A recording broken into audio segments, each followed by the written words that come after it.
Chers amis internautes de Elisen Toumba TV et NTV, bonjour, merci encore une fois de plus. Toyebi Keboza Ebele déjà en train de s'abonner, abonnez-vous massivement. Chose dite, chose faite, Tokiti Lelo, na centre commercial de Salongo, cité Salongo Sud. Toyeko Yeba, qu'est-ce qui se passe au juste na terrain, au espace où Ezalaki Awa, et Banaïko servi pour mon pépé, d'où Toyoka Ike espace était comme qui na gouverneur à Tekelaki Bapaya. Yango toye sur terrain, toye ba qu'est-ce qui se passe réellement? Terrain où était comme qui toté. Ce qui était kamité, ni yango et salami au juste ensemble avec tous. Tokoyeba et toko découvrir bien sûr ni yango et salami. Alors pour ça je vous demanderai de vous abonner massivement, abonnez-vous massivement, to découvrir ba propos, to ba avis plutôt, il y a ba habitants, il y a cité Salongo Sud. Ma cabotali marché oyo biso toza ba occuper un marché mais on ne comprend pas la mukito monikaka ono gouverneur aye na batu na ye soit disant soit na yebite question na ngana ngina tuna kabo par rapport na ndenge bato bazo tonga eloko ba ya angel cosmétique bon siko bénéfice na bango ezani to yebite ba ko bénéficier nini toyebite bafika mbongo na bango ya compagnie baye batongi batongi terrain po bazotonga awa complexe commercial toyebite bénéfice na bango ekozani. Alors likambo wana eza tellement flou que biso tokocomprendre yango te. Moi je crois que oyo ezamba liboso tozozela bango prochainement ekozalaki tokochanger disposition po biso tobabokipa tokochanger vraiment disposition chantini ngobila ayaki awa. Mais il n'a pas donné la parole à l'occupant à marché. Preuve est que Jean Saka, bourgmestre, a pécibié cette parole. À tout le monde, nous avons occupé l'espace Oyo, nous avons occupé, mais attends, tout le monde a ça, on a côté marché. Donc, les Cambaboués, ça a pu se passer. Nous ne sommes pas des cons. Nous avons compté, nous avons battu, moi je crois qu'on a le bangwana mais prochainement tout soit à disposition. Ngai mama Hélène mutuna oloba. To bandi awa na centre lelote to bandango kala. Na musala biso sala ka to kanga la suki. Na teka ka babiloko na ngaba manga, babita bebiloko mikemike. Sikoyo ko ba benga la biso to kende wapi? Toza mbongo to olesa bana. Toza kapena mibandi te sutunga kutu na zanga bala kuwakala. Bana ngano zo boko na bango na musala o na sala. Bongo sikoyo ba ko benga la biso na wenji o. To suka wapi? Bango to nimba sala banye to balingi basala mutala na bango ya kotonga ba mesa na bango. To boyite bakubi ya kotonga mebati ka biso ba mama ndi toteka. Ba bongisa biso ba mesa, ba musala le ka kitoko, kwa biso beto ko siepe. Ma biso kuna ko longwa awa biso to ko longwa te. Kwa kompani na biso ezalika na kata wenji. Toza nesika pe ya kokembete siko biso tokosuka wapi na bana oyo tokobokola na ndako tofutelaka bandako siko tokosuka wapi via lelo ekomi pasi mibali basalaka te bana klasi tokoza mbongo wapi tofutela bango minamba bana na biso bakolo bashege balalaka libanda ebali na boni mboka yango tokozalanga ndenge wana mama mbombo Jacqueline depuis 1974 tovandaki awa tozalaka awa bana biso basali université kaka awa kaka na wenze oyo toza kobunda muke po batanga classe mais tomoni kaka mbala moko o balobi tozosala terrain ya basket tolobi terrain ya basket eza nango problème te po toye baétudiant na baétudiante mosusu bazalaki kovanda awa basilisa classe na bango na ligablo ya muke batangi classe na bango basilisi kaka awa biso oyo ngai d'ailleurs naza veuve natikali veuve naliaka kaka na wenze oyo sikoyo bino boza koloba te to bati bateki wenze bazolinga kosala supermarché mais na kati ya wenze oyo basinga courant ezali na ya mai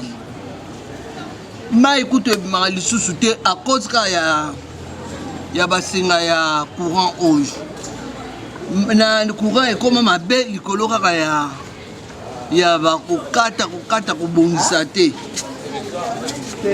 yango wana tozali kolela ndenge bakosala marché biso lokola biso baveuve tokolia wapi so tokosenga bango baza bana balobi baza bana na biso so tosengi bango mbongo bakoloba mama omoi biso toza na mbongo te bongo tokosuka wapi na bana oyo tosi tokomi na bango ata bakomi mikolo tokokende na bandako na bango mikolo nyonso tute kosenga mbongo yango wana biso toza na esengo te batekeli yango nani moto nini oyo akoti kozala mokonzi oyo akoko soutenir mboka mobimba oyo soko balingi terrain bana bakobeta bale tokosepela tokovanda pembeni tozobetela bango maboko mais soko toza na esengo te. Moi c'est M. James. Nous avons reçu récemment une délégation conduite par M. le gouverneur de la province de Kinshasa par rapport aux espaces occupés par les vendeurs ici à Salon au centre et le terrain. Concernant les terrains, le projet qui nous a été proposé, j'ai vu les terrains de tennis, volleyball, handball, basketball. Mais on n'a pas vu les terrains de football. Donc le terrain de football a été supprimé pour être remplacé par le tennis, basket, volley et handball. Mais si vous faites un tour la journée ici, vous verrez, par exemple mon petit là, il a son ballon. Les enfants jouent sur nos rues avec leur ballon. On n'a jamais vu les enfants jouer au tennis, au handball ou au volleyball ici au centre. On supprime le sport pratiqué par nos enfants, par nos jeunes frères, pour les remplacer par des sports qui ne sont pas pratiqués et praticables. C'est une étude, je ne sais pas qui a été faite par qui et comment. C'est inexplicable. Supprimer un sport qui est pratiqué au quotidien pour le remplacer par des sports qui sont quasiment inexistants, si je peux le dire. Nous demanderons aux autorités de la ville de province de Kinshasa de refaire un peu leurs calculs. Il n'est pas encore tard. On n'a pas encore commencé à construire. C'est vrai, l'enceinte a été clôturée, mais il n'y a encore aucune bâtisse qui a été faite là. Essayons un peu de refaire et de revoir ce qui a été fait comme analyse, comme étude. En tout cas, ça ne cadre pas avec le milieu. Quant au petit marché, j'allais dire, bon, c'est pas mal de moderniser les choses.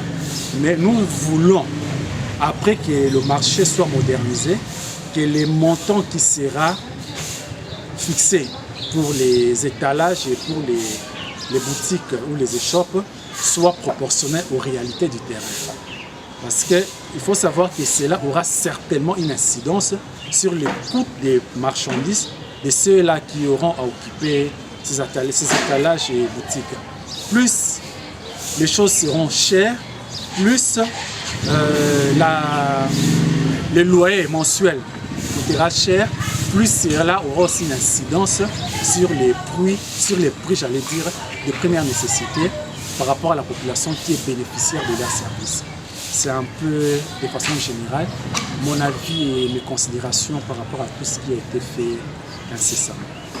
Likambo ya construire terrain na marché bon sepelaki na organisation wana ndenge bautaki kosala po ezala pe moi pe fierté ya koto ya biso bato toza pe lompe babitant non pas babitant na bato baza par-ci par-là eza pour na fierté la biso mais ce qui est contre likambo bango ba ekoloba o eza loko la terrain kaka ba construire ngo pour na mafuta ntaba po bango balobaki ke gouverneur Gentini ne mutunde na moyen ya makoki apesaki pona pour construire terrain pe na windi mais bourgmestre na les messieurs Kodi tango bayaki basali moi campagne bapesi parole na bana quartier baloba bana quartier ata moko baloba te mais bazo pona bana quartier te bazo zwa kaka o bayaki bato bazo travailler kota windi po intérêt na bango mingi o bazo sala dara windi déjà ici il a été kamina ba donc na mutu mususu déjà o ezaka pona ba pakola bato mafuta sikoyo bato ya vie ya windi balingi baloba et comme le contraire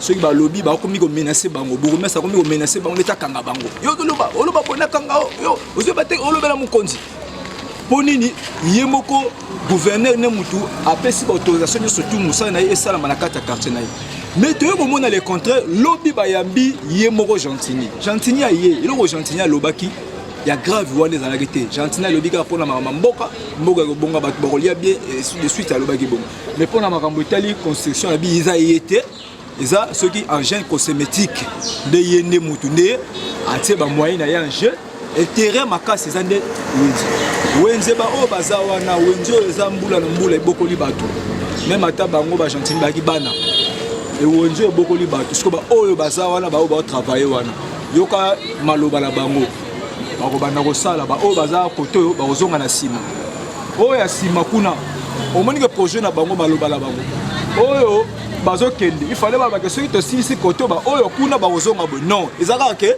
bozokende kozonga eza te epe baluki mwa quelque bamaison oyo bango moko baza na baintérêt na bango bakopesa bato na bango donc pour dire que les gens oyo bazovivre na bana na bango na wenzi wana eza nde mpasi désolé même ata mpe na ngai yo mpe nazo na nga mpe eza mpe kuna na wenzi mais toza komituna sikoyo soki esalami bongo tokokende wapi comment peuple congolais akoki kojuire na mabele na ye te atia mwa mesa moke mwa libaya mokie mutetela bimele mikanda mutetela bimele mwa nini boye mais terrain na biso mabele na biso quand jusque là au biso peuple congolais tozo Dynamique Salongo il y a un projet moko awa que projet ya terrain ya tennis na terrain ya basket alors que biso bana Salongo on a deux grands problèmes majeurs. On a un problème de courant et de maille. Courant comment qui n'importe quelle heure, n'importe comment, au doyer baraté. Pourquoi?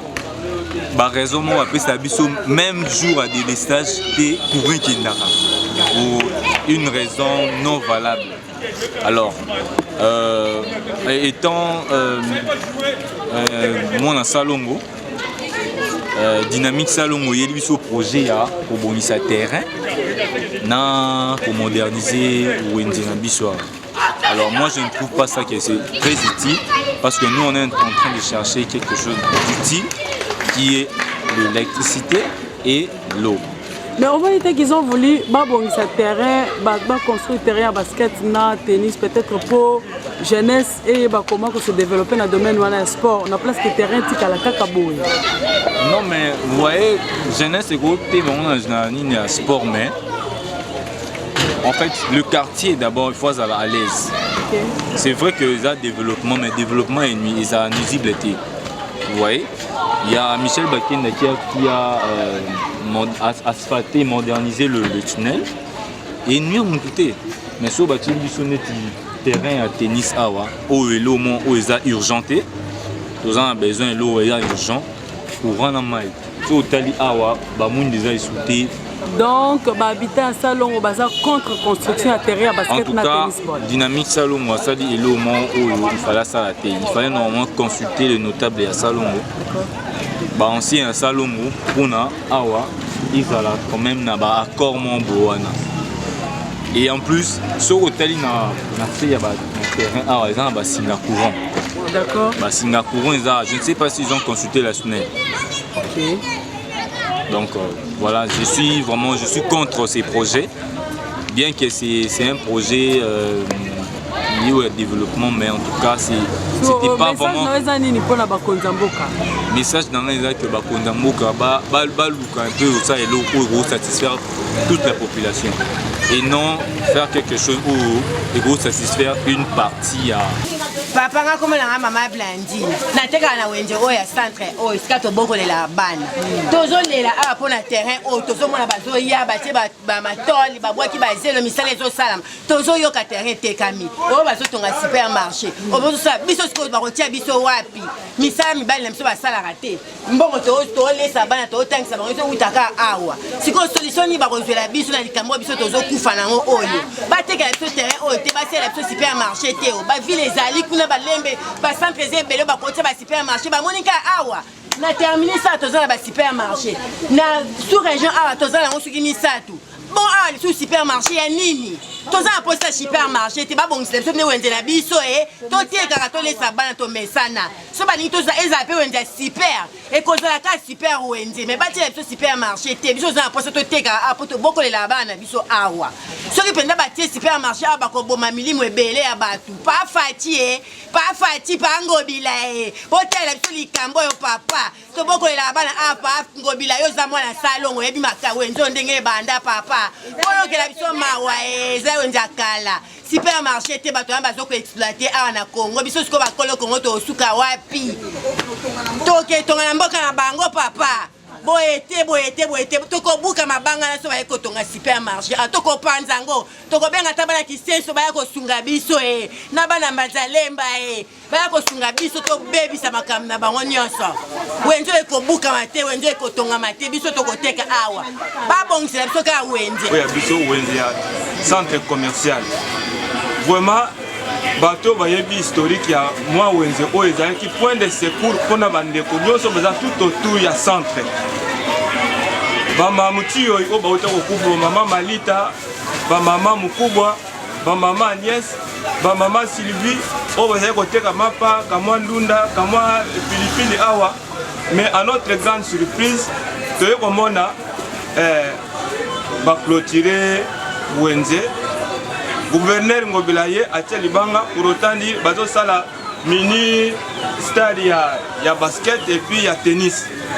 Alors nasuka yoko loba lisusu ke batonga supermarché maintenant biso tozali awa tokende wapi a proposer biso même pas alors bina biso même pas que on a les temps bazotonga supermarché selon lui bino o bozaba bokipa ya kala to proposer bino bokende place boy tomoni ata eloko moko te misala yango oyo ezosalema déjà tracteur ezo rembler mabele kuna na kati ya clôture yango tosengi bino oyo bokenda poto kala botika wenze oyo ngai vie George nazali liboso ya boutique ya vie page oyo bino ba marité de tonji boyebi vie page star depuis des années toza liboso ya boutique ya Star esika ba mama Malita esika ba mama Mutombo esika ba mama Mukubwa baye kosomba kamwa miliki kamwa pilipili siko soki batongi ba supermarché biso tokokende wapi yango tolobi boye s'il faut ba moderniser wenze eza nango mabe te mais na ba ndenge ya supermarché te baya bayeli biso mwa mabaya totongi bamesa ekopermettre bamama bazoteka bandunda na se bozomona bamama bazoteka bamatembele na se kuna batiali biso bamwa mesa ya mwa bien par rapport à supermarché alors todéplore eloko wana ya malamu te bino bandeko boza libanda ya Congo oyo boyebi centre commercial bino diaspora oyo bovandivandi bana salongo oyo bokenda ya longtemps boyebi centre commercial oyo ezali kosunga bamama na biso bakomi na age avancé bakobanda kokita ti station ya salongo mpona basomba batembele bakendaka ti matete basomba ekolo ya fufu bamama mikolo bakomi deja balembi bokanisa bien. J'étais au courant de ce qui était prévu pour le gouvernement provincial et puis notre bourgmestre de la commune de Lemba. Alors ce qui m'a étonné les premières fois, les premiers jours, c'était les bourgmestres qui étaient venus. Ouais. Et à l'ancien qui opération, le lendemain, pour gouverneur de la ville Ayaki. Mais les premiers jours, j'ai eu à demander la question par rapport à ce que les gens posaient et pas à bourgmestre. Vraiment, après ça, une chance à poser des questions. Or, c'était dans mes droits. Ça, c'est notre terrain, c'est notre quartier.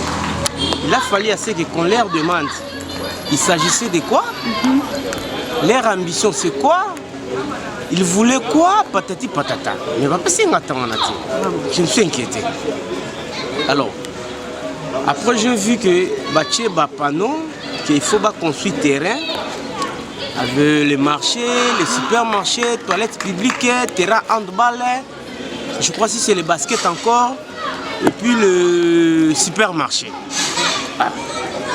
Ils sont quand même conscients. Notre terrain ici, ils ont érigé dans ma maison, ils ont des parts et d'autres. S'il faut construire un terrain, il faut tous un espace où batou barandovanda comme supporters. Il faut qu'il y ait terrain où batou jouer foot convenablement. Si nous voyons rien que le terrain ici, l'espace étendu nango est convenable pour que les terrain moko approprié na ba conditions balo ba ki batonga terrain moko omnisport. Espace est faible. En deuxième lieu, awa tozana espace oezawa, il y a des gens où besoin acquisition ya ba documents dans l'état pour qu'on travaille nango soi-disant peut-être à titre précaire. Il y a des autres qui ont se conformer à les documents à l'État. Quand ils disent qu'ils vont faire les forages, nous savons bien que les forages ne prennent pas beaucoup d'espace. Tant que quoi, supermarché, tant que le marché moderne, si nous calculons l'espace, ça ne convient pas. C'est que ça suspect, rumeur au bateau. Non, il y a un suspect. Voilà. Il y a un suspect. Calculons un peu, soyons conscients. De là jusqu'ici, s'il faut construire un terrain omnisport, terrain handball, basketball, supermarché, et puis marché, petit marché modèle, latrine publique ou toilette publique, si vous calculez cet espace-là dans nos yeux, voyons seulement dans nos yeux, vous allez constater que l'espace n'est pas vraiment approprié pour nos salles à projet. Voilà. En dehors de ça, c'est le gouvernement provincial, non? On ne refuse pas. D'où provient cet argent?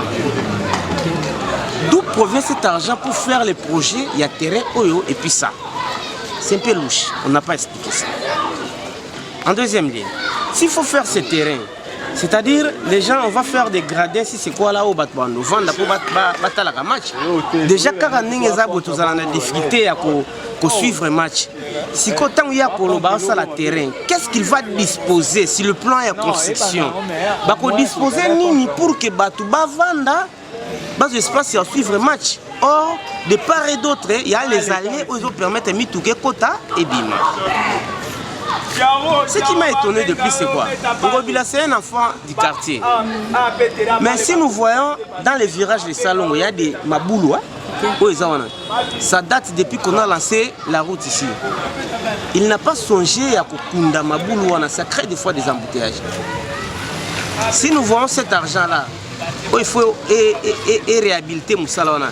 Avec les projets qu'il est venu mettre ici, ça coûte beaucoup d'argent qui est là, que l'autre est là. Donc c'est un projet flou déjà.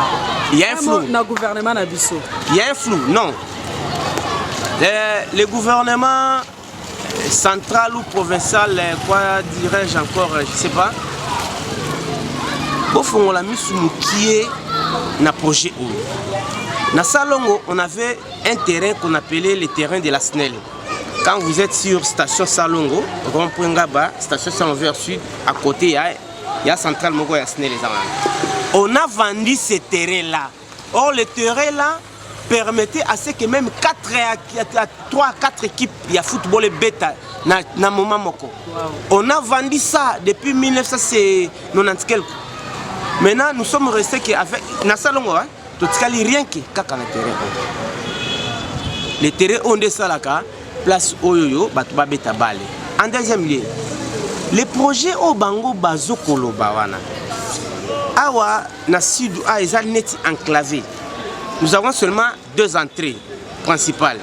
Ce qui est là vers la Kinine et première entrée, sans compter dernière entrée là-bas vers les chantiers.